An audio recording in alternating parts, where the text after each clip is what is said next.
And dito na po agad tayo sa sunod na magtatanong o magte-testimony kay Brother UR Complex o Rooney F.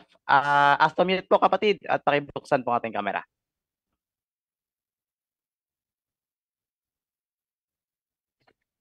Hi, good evening po. Yes, good evening po. Ah, um, gusto ko lang tanungin kasi anong tawag nito? Paano ba namatay si Saint Joseph? Meron bang mga relic siyang naiwan or have we known the tomb of Saint Joseph? Okay po. At nandyan ba si Brother Yuhan? Brother Christian? Ayun, mukhang busy pa si Brother Christian sa Yung kanyang ano yung tanong bisita. bro, ano yung tanong? Pakiulat niya bro. Kung Ano yung paano tanong? po ay Brother John daw. Tatanong ko lang kung how Saint Joseph died, tapos meron ba siyang mga relics na naiwan? And then, known ba yung kanyang tomb? Saint Joseph, akala ko Apostle Peter. Brother Angel, may alam ka dyan, Brother Angel, kung saan ano ang kinamatay ni Saint Joseph? Pagkakala mo kasi is natural death lang yun. Natural, Pero po ba hindi, meron hindi ko alam known kung saan siya inilibing. Oo. Or or katulad din ba ni Mama Mary o kaya ni Elijah or ni Enoch, he was assumed to heaven ba or what? Wala kaming turo na na-assume si Saint Joseph into heaven. Brother Angel, may alam ka dyan, Brother Angel? Brother Angel Santos? Mukhang nag-CR yata. Nakamute yata, oo. So, yeah, sa Catholic answers kasi natin, medyo okay. Maano natin 'yan, wala pa turo ang ano no. Wala tayo sa ano natin sa turo ng simbahan kung ano ba 'yung nangyari at nasaan. But we can go back to yung kapatid, siguro mga later anuin natin pinaka-proper kasi minsan maraming mga ano na kwento sa ibang mga Catholic answers at tapos sa ibang Catholic website. Pero mas ang ginagawa ko para mas accurate tayo doon sa pareho ang sinasabi kasi mahirap magsabi ng hindi siya ano kapatid. Pero dito may ibang sinasabi kung ano nangyari kay San Joseph. But hindi ako masyado nag-aano unless may isa pa akong maibibigay sa'yo na totoong detalye para mas accurate tayo kapatid. Okay.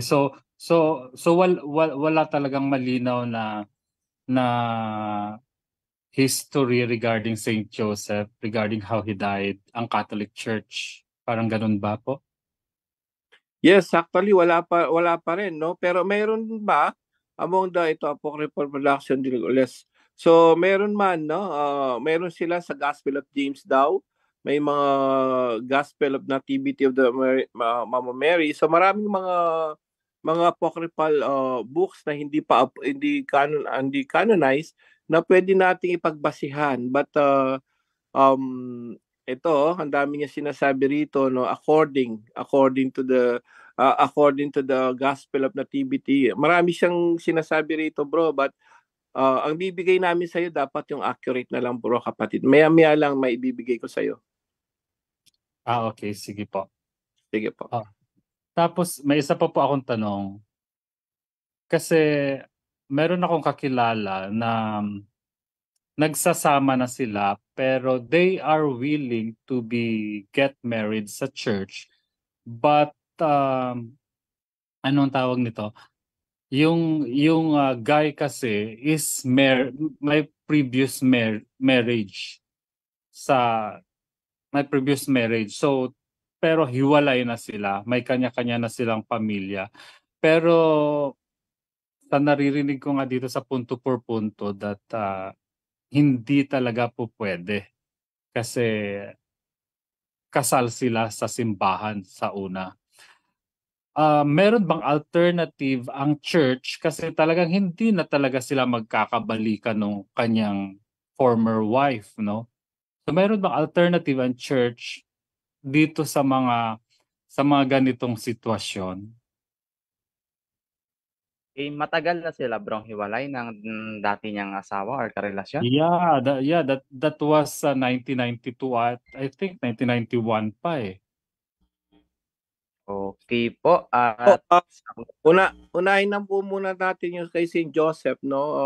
Saint Joseph was died in a natural cause lang, no? With Jesus and Apo. Mary according to the church traditions. And then namatay siya July 20, AD 18 or AD 19 kasi mga ano lang yan, mga estimate lang yan kapatid, no? So, yun yung mga ibang natin maano. Yun ang mga iba nating information sa Catholic website natin, no? So, isa pa, okay, yun lang po so far, no? Natural cause yung death niya, namatay siya around 18 AD, no? AD 18 nung namatay siya. So, but for now, later on ibibigay po natin iba pang mga information kapatid. Okay. So, yung tanong nyo, no?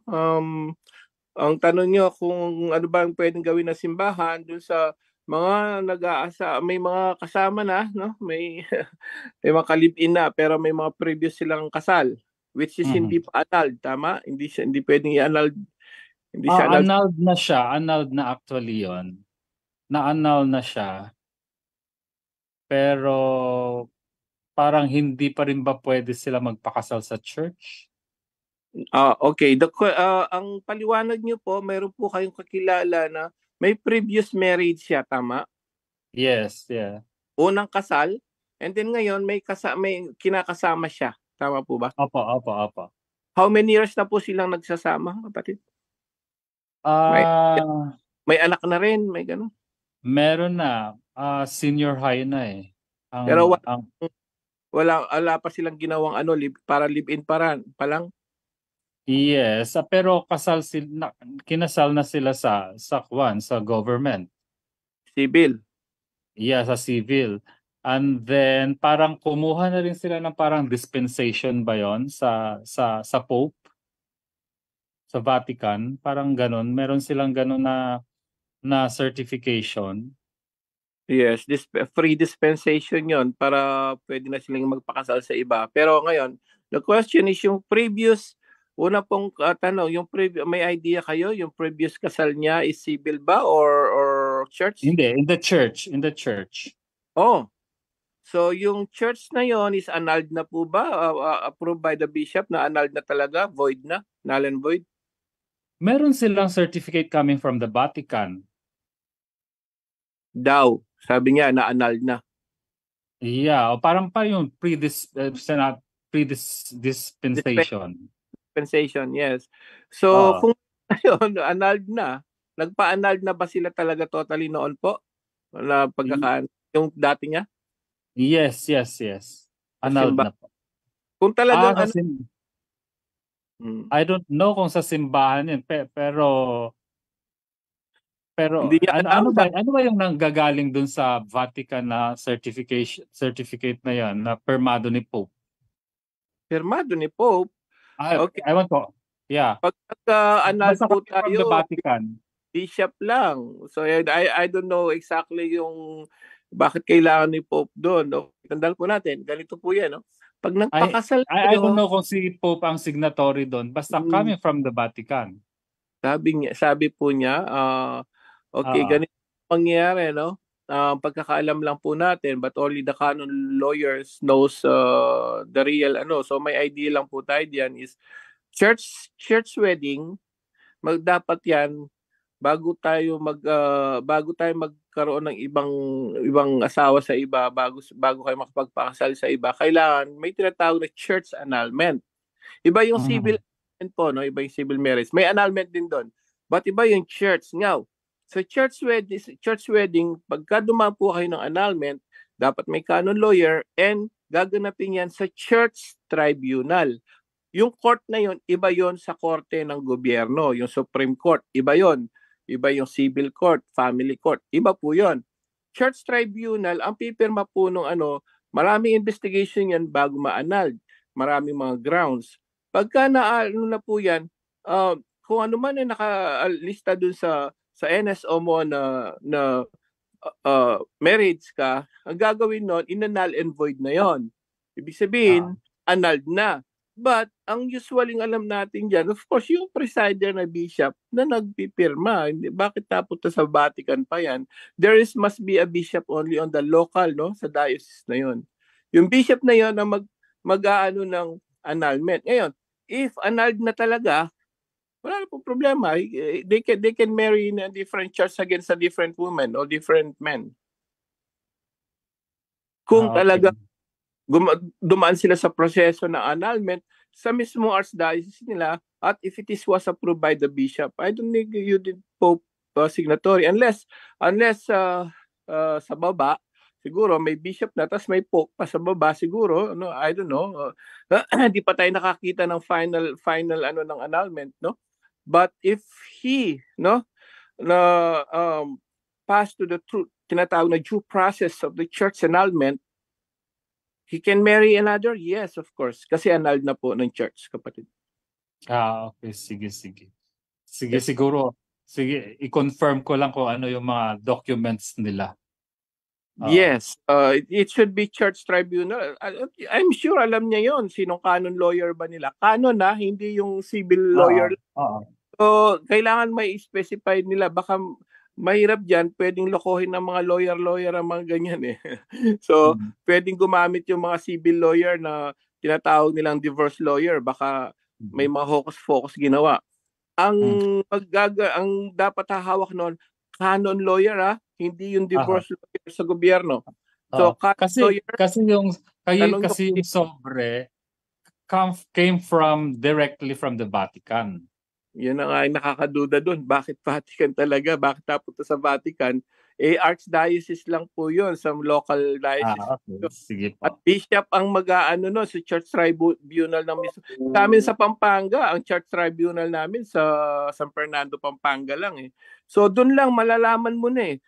Kapag ni-annulled ka, pipirma ng bishop. Your marriage is annulled, not void. Ibig sabihin wala ng visa yon. So, pasok sa NSA, kukunin yung ano mo sa NSO, lalagyan ng tatak yun, null and void. But approved by the bishop. Pero bakit napunta sa Vatican? Doon kayo kinasal ng church, sa archdiocese nyo lang eh.